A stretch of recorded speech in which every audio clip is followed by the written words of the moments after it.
আবারও সেই seven up, ব্রাজিলের বুক জ্বালানো দুঃসহ স্মৃতির সেই জার্মানি।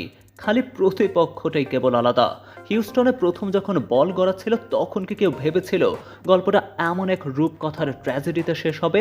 একদিকে বিশ্ব ফুটবলের আদি ও অকৃত্রিম পরাশক্তি জার্মানি, আর অন্যদিকে 1.5 লাখ মানুষের এক ছোট্ট দ্বীপরাষ্ট্র কুরাসাও।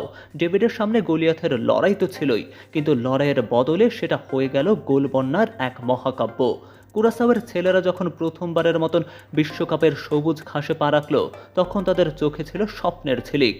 নবম মিনিটেই যখন গোল পেল তারা, তখন মনে হয়েছিল হয়তো আজই রচিত হতে যাচ্ছে বিশ্বকাপের ইতিহাসের সবচেয়ে বড় অঘটন। কিন্তু বিধি বাম, জার্মানির গোল মেশিন যখন চালু হয় তখন তারা কেবল যেতেই না, প্রতিপক্ষকে ইতিহাসের পাতায় ধুলোয় মিশিয়ে দিয়ে জয় তুলে নেয়। একে একে 7টি গোল। হিউস্টনের দর্শকেরা দেখল ফুটবলের এক অমানবিক শৈল্পিক ধ্বংসলীলা। নিকো স্লটারবেক থেকে কাই হারভার্টস, জামাল মুসিয়ালা থেকে ডেনিস উন্দাফ, সবাই যেন গোল করার এক মহা মিছিলে নেমেছিলেন। কুরাসাওয়ের গোলরক্ষকের অসহায় চাহনি আর জার্মানির আক্রমণের ঢেউ, সব মিলিয়ে এটি ছিল এক ভিন্ন মাত্রার ফুটবল পাঠ। একদিকে ম্যানুয়েল নুয়ারের অভিজ্ঞতায় ভর করে রেকর্ড বয়ে নাম তোলা, আর অন্যদিকে বিশ্বকাপের ইতিহাসে সর্বোচ্চ গোলদাতার সিংহাসনে ব্রাজিলকে টপকে জার্মানির রাজকীয় অভিষেক।